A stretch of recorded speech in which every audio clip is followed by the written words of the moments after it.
Camila, quiero saber la historia que nos cuentan a todos desde que somos niños. Sí, del 25 de mayo. 25 de mayo. Contame, ¿tiene datos inexactos? ¿Qué datos son? Bueno, hay algunos problemas en esa historia. Es decir, los historiadores profesionales a veces hacemos algo que es medio cortamambo, que es decir, eso no fue tan así como nos dicen, ¿no? Y yo creo que hay dos cosas que por ahí generalmente somos cortamambos y decimos, eso no fue tan así.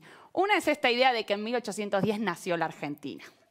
Lamentablemente tengo que decir que ya tenemos bastante consenso en que la identidad nacional no nace en 1810, después explico si quieren por qué, pero en realidad es un proceso que lleva décadas y las identidades en esa primera mitad del siglo XIX no necesariamente son nacionales.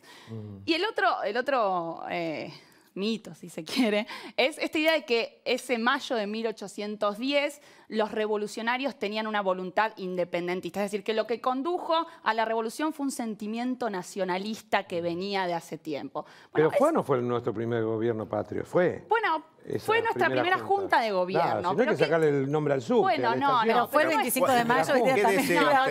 Por favor. ¿Sabes cuál es? Yo vivo en Triunvirato. Hay que cambiar los nombres de las calles. Fred, Beruti, te voy a agarró fobia ahora el sur. Fobia, claro. No me nombres a Beruti. En realidad lo que cambia es cuál es la causa, ¿me entendés? Porque vos, a ver, la causa no son esos sentimientos nacionalistas. Es decir, para entender la causa, si quieren, nos tenemos que ir a 1808, que es el momento en el cual... O sea, le tiramos aceite a los ingleses, no, eso 7 fue, 6 y 7. Eso fue antes. En 1808, en realidad, a España nos tenemos que ir. ¿Por qué a España en 1808? Bueno, porque los franceses invaden España. Napoleón invade España. En realidad, quería pasar a Portugal. Eran aliados, pero en el paso hacia Portugal aprovecha y obliga a los reyes a abdicar, es decir, a renunciar a la corona, y pone presos a los reyes. ¿Bien? Entonces, en ese contexto pasa algo que es inédito, que es que hay un vacío de poder, ¿no? Acefalía. No está el rey. ¿Quién gobierna si no está el rey? Entonces, ¿qué empieza a pasar en España? En España se empiezan a formar juntas, como la que acá se armó en algún momento. Bueno, en 1808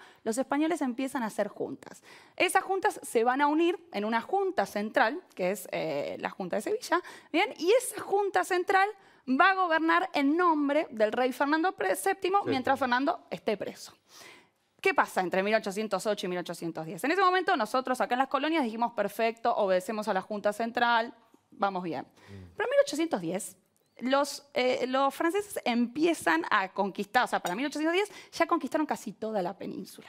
Esa Junta Central que estaba gobernando en nombre del rey Fernando VII se disuelve. Entonces, cuando se disuelve esa Junta Central, se forma un Consejo de Regencia al sur, pero lo que empieza a pasar es, las colonias empiezan a decir, ¿y ahora a quién obedecemos? Si no hay rey, no está la Junta Central. Pongámoslo, por ejemplo, como si estuviéramos en este programa, ¿no? Ahora, por un tiempo, Mirta no puede estar. Mirta fue la soberana tradicional en este programa, ¿no? Las reglas la ponía Mirta, Mirta coordinaba la mesa. Bien, Mirta por un tiempo no está. ¿Quién gobierna? Juana. La tenemos a Juana, todos obedecemos a Juana. Juana está acá esperando provisionalmente hasta que vuelva Mirta. Ahora, si la semana que viene por algún motivo Juana justo no puede venir. Ámbar. Y ponen a una X, bien, manda a Ámbar. Bueno, capaz ahí Ámbar no logra la adhesión que lograba Mirta y que lograba Juana, ¿no? Digo, Mirta, Fernando VII, Juana, la Junta Central. No logra esa adhesión, ¿no? Entonces, nosotros empezamos a decir, che, pará, y si en vez de obedecer a Ámbar, coordinamos nosotros la mesa. Diego y yo. Claro. Somos nosotros, Diego y vos coordinan la mesa. Bueno, esto en España. Esto, cuando llegan las noticias a Buenos Aires... ¿Cuánto tardaban en llegar las noticias? Claro, porque acá tenés un WhatsApp muchísimo y te enterás tiempo. todo. Cuando llegan el 18 de mayo a Buenos Aires las noticias de que ya no solo no está Fernando VII, que hace 2 años no está, sino tampoco está la Junta Central, no está ni Mirta ni Juana. ¿Desde cuándo no estaban? De Navidad, capaz. Bueno, desde enero más o menos, ¿no? Y entonces cuando llega esa noticia, ahí es... bueno...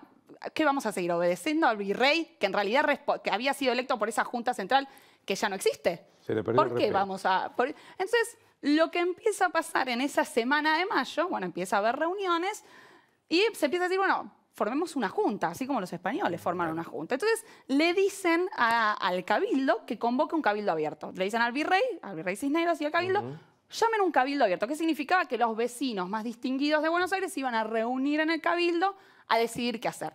El cabildo... Del 22 de mayo. Ese es el Cabildo Abierto del 22 de mayo. Pero es el Cabildo que hoy en día está en la Plaza de Mayo. En la Plaza de Mayo. Exacto, sí. Podríamos decir que esta fecha es una fecha muy porteña todavía. Bien. Entonces, se reúnen los vecinos porteños a decidir qué hacer en ese Cabildo del 22 de mayo y deciden que el rey va a ser destituido. ¿Bien? El virrey Cisneros va a ser destituido.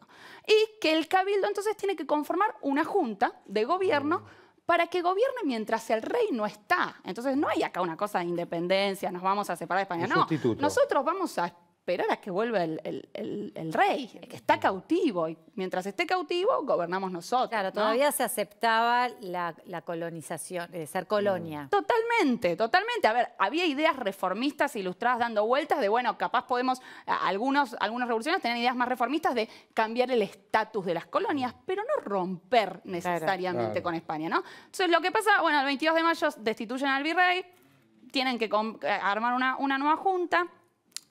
Al día siguiente el Cabildo va a armar una junta, pero en esa junta lo pone al virrey como presidente. ¿Bien? Entonces, bueno, ahí empieza a generar descontento eso. El virrey termina renunciando porque se da cuenta que no va a tener apoyo por ser el presidente de la junta. Y se conforma, ahí sí, el 25 de mayo, una nueva junta. Esa junta la va a armar el Cabildo, pero con una lista que van a confeccionar los sectores revolucionarios, las milicias. Y esa es la junta que nosotros conocemos, ¿no? La primera, lo que vos decías, el primer gobierno patrio. Pero lo importante ahí es esa acta del 25 de mayo hace mucho hincapié en esta idea de nosotros somos fieles a Fernando VII. ¿No? Digo, nosotros vamos a gobernar, vamos a coordinar esta mesa mientras Mirta no esté, pero vuelve Mirta y vuelve toda la normalidad. Y entonces, ¿por qué esta confusión de, por ejemplo, la escarapela, que es como nuestra, que fue el 18... Y el 25 de mayo con la fecha patria? Bueno, no, a ver, lo de la escarapela, el 25 de mayo es cuando se forma la Junta de Gobierno, que es la que va a gobernar, ¿no? El 18 llegan las noticias y todo eso. A ver, lo de la escarapela, la bandera, todos estos son símbolos que nos ayudan a nosotros a construir una identidad nacional. ¿Bien? Uno podría decir, eso es más memoria que historia, si ustedes quieren decir, es lo que vamos a conmemorar. Nosotros tenemos, hay un autor que se llama Benedict Anderson que dice, bueno, tenemos que construir una comunidad imaginada. ¿Cómo hacemos para construir una comunidad imaginada de nación? Bueno, tenemos que construir historias comunes. Entonces, mucho tiempo después, ¿no? Cuando en la segunda mitad del siglo XIX se había ya construido la Argentina, había que hacer a los argentinos. Esto es una frase que retomo de un italiano, ¿no? Italia fue el último país en Europa en lograr la unificación. Y en un general en ese contexto dice, bueno, ya hicimos la Italia, ahora tenemos que hacer a los italianos. Es decir, ahora tenemos que hacer que todos esos tipos que se consideran sicilianos, napolitanos, empiecen a verse a sí mismos como italianos, ¿no? Entonces, podríamos pensar algo similar para la Argentina. Bueno, llevó mucho tiempo construir a la Argentina. Llevó diferentes intentos constitucionales, guerras de independencia, guerras civiles. Y después de mucho tiempo recién empezamos a identificarnos en términos nacionales, ya no como cordobeses, como santafesinos, sino más bien como argentinos. Bien. Entonces, la escarapela, todos son partes de los símbolos que se usan para construir esta comunidad imaginada. Entonces, ¿por qué decía al principio, ojo, los historiadores venimos a hacer un poco aguafiestas en esto? Bueno, porque estudié, ¿no? Sí, el perdón. Capeluz, el manual del alumno bonaerense. Perdón, ¿viste? La cintita eran celeste y blanca, la de Frenzy Beruti. Bueno, yo te voy a responder. Primero, llovía. Mirá, Quita todos los mitos. Me hacía pintar la seña. Tengo para decirte varias cosas con eso. Ya Pinti me dijo que no había paraguas, que no había llegado el paraguas. El paraguas está en el libro de Capeluz. No se sabe el color de las cintitas, pero vos pensalo así. No se sabe. Para mí era marrón y blanca como podrían el haber sido platense, rojas, blancas o celestes. Pero más allá de eso, es como si en 100 años alguien dijera, che, pero en la época de la pandemia, el barbijo que usaba Rodríguez Larreta, ¿era rojo, verde o amarillo? ¿A qué voy? A las personas que estaban ahí en ese momento, no les... Digo, los historiadores hacemos historia con documentos, ¿no?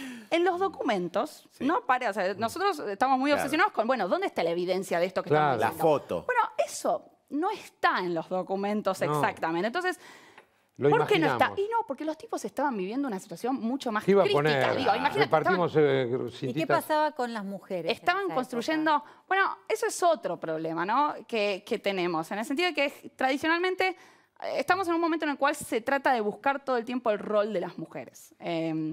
Digo, y a veces lo que me pasa a mí cuando escribo algún manual de escuela o algo por el estilo es... No solamente las mujeres, sino el pueblo tampoco estaba. Estaban los caballeros y nada más. Era muy limitado la gente que estaba. Son momentos, sí, ¿no? Había poca tinta para escribir, entonces... Sí. En el periodo revolucionario, es difícil hablar del pueblo porque esa cosa homogénea que entendemos cuando se habla de pueblo no existía. Sí participaba lo que un historiador que trabaja estos temas, que se llama Gabriel Di Meglio, dice, bueno, la plebe. Sí estaban los sectores populares. ¿En la plaza? En la plaza del 25 de mayo no podemos decir eso. Sí después, en 1811 ya tenemos una plebe urbana que aparece más claramente involucrada. ¿Por qué? Porque la revolución te acelera los acontecimientos. Entonces, ahí, y te los radicaliza. Y ahí empiezan a involucrarse otros sectores en el proceso revolucionario. Pero con respecto a las mujeres... entre la plebe, podríamos decir, en esos momentos, más de 1811, las mujeres tenían un rol para movilizar, por ejemplo. Tuvieron un rol muy importante en el periodo revolucionario en las guerras, por ejemplo. ¿Por qué? Bueno, porque eran las mujeres las que preparaban el armamento, las que se hacían cargo del hogar y de la manutención mientras los hombres estaban en la guerra. Entonces, en ese sentido, el rol de las mujeres fue muy importante. Ahora, si vos me preguntás, el 25 de mayo, ¿las mujeres tuvieron un papel? Bueno, no, ahí las mujeres no tuvieron un rol importante, pero eso se relaciona con las costumbres de la época. Claro, o sea, es muy importante que, digamos, bueno, no tenían un rol importante, pero porque estaban excluidas de esa parte. Si bien había mujeres que participaban de, por ejemplo, las tertulias que se armaban. ¿Y qué mujer fue revolucionaria? Bueno, Mariquita Sánchez de Thompson, ¿no? Es como la conocida por, no solo por lo del himno y lo que todos sabemos. No, pero las tertulias en la casa. Por las tertulias en la casa, ¿no? En ese sentido fue... usaba pantalones. Digo, exactamente, era como... Anfitriona, sí, totalmente. Tertulias que era armar los planes de las cosas que se iban a hacer. No, las tertulias eran algo entretenidísimo, algo más relajado. Que en realidad ya empiezan desde mucho antes. No era para armar la revolución. No, las tertulias eran más bien... ¿Las tertulias vienen de té? Bien. ¿De tomar el té? No sé. Tomemos un tertulio. Un tertulio. ¿Tertulio o un termío? Vamos a hacer un trago que se llame tertulio o algo así. No, las tertulias eran reuniones en donde lo que primaba era la conversación de igual a igual. La idea de que todos los que participaban en una tertulia... Indistinto al pensamiento político, religioso... Indistinto. Es que la tertulia... Acá sabes cómo vuelan los platos, ¿no? Una sociabilidad moderna. Entonces, ¿qué hacemos? Nos juntamos a conversar. Podemos conversar de arte, de actuación, de política, de religión. Las tertulias se hablaba, era la cultura de la conversación lo que se de partir ideas. Lo que estamos haciendo acá. Igual teníamos en esa época charla abierta. O no, Cami, había grietas ya en esa época. Eran 9 en la primera junta, estaba Cornelio y Moreno por el otro lado. Eran 9. Little grietas. 9, ¿o no? Y bueno, es que es muy difícil que no haya grietas. ¿En qué sentido? En el contexto revolucionario hay que tomar decisiones o no tomarlas, pero a lo que voy es, imagínense, estábamos en esta situación media ambigua, en la cual teníamos una junta de gobierno, pero Fernando VII estaba preso y gobernábamos en nombre de Fernando VII. Estamos en una situación de ambigüedad. Frente a eso, Moreno y los morenistas, que al principio no eran una minoría y que les costaba más decir esto en voz alta, por decirlo de alguna manera, empiezan a decir, bueno, pero si convocamos a un congreso constituyente, ¿qué significaba eso? Hacemos una constitución. ¿Por qué no hacemos eso? ¿Bien? Y los saavedristas, ¿no? Los más moderados, decían, no, porque nosotros estamos gobernando en nombre de Fernando VII. O sea, si convocamos un congreso constituyente es porque ya no somos leales a Fernando VII, ¿no? Y esa situación de ambigüedad... Por eso Vos lo querés a Moreno, evidentemente. Sí, el otro quería seguir con Fernando VII. Bueno, pero el otro y la gran mayoría, digo, porque así se siguió hasta 1816, digo, hasta que declaramos la independencia. Digo, esa situación de ambigüedad y de moderación y de vamos viendo qué pasa, duró muchos años. Es como la dependencia de los hijos, ¿no? Porque muchas veces uno piensa a determinada edad los chicos ya se pueden ir de casa, manejarse solos. Bueno, no estamos maduros. Y no quieren. Bueno, no quieren abrir la puerta, no les interesa, no es el momento, sienten que no están armados. Creo que es ese proceso, ¿no? Sí, o sea, niños que van creciendo, las naciones podrían pensarse también en el mismo punto evolutivo. Por eso es muy, muy importante la idea esta de, ojo, no es que estos revolucionarios tenían planes preconcebidos recontra claro, ¿no? Hay una expresión que dice Hannah Arendt sobre la Revolución Norteamericana y Francesa, y ella dice, eran revolucionarios por inadvertencia. ¿Qué significa eso? Que se daban cuenta al calor de los acontecimientos que estaban haciendo una revolución. Qué fuerte, ¿no? Plantarse con ideas independentistas, con un océano que nos separaba, que las informaciones y las noticias no eran llevó muchos años fluidas, eso. pero me parecen como... Y la lealtad, ¿no? Porque si adelantados, uno piensa, o sea, virtuosos de pensamiento. Realmente, indistinto libres. a lo que hayas... Digo, me parece que poder pensar, tener pensamientos independentistas, dejar de ser colonia, claro. me parece que es una cosa... Salir de la seguridad. Sí. La fantasía del lugar de confort, de la dependencia, la seguridad, todo lo armado. O sea, esa época... No, y tener que pensar en un gobierno. Y de hecho nos costó mucho. ¿Qué forma de gobierno vamos a tener? ¿Vamos a hacer una república? ¿Vamos a hacer una monarquía? Si somos una república, ¿vamos a ser federales o vamos a ser centralistas? La de debates que tuvimos, debates, guerras, como... Bueno, Chile ahora está, bueno, me parece que se paró con el tema de la pandemia, pero iban a hacer un plebiscito para ver si reescribían la Constitución. Bueno, sí, una reforma constitucional en Chile, porque... Pero no era reforma constitucional. Sí, hacer una constitución nueva. Hacer una constitución nueva, 2020. Claro.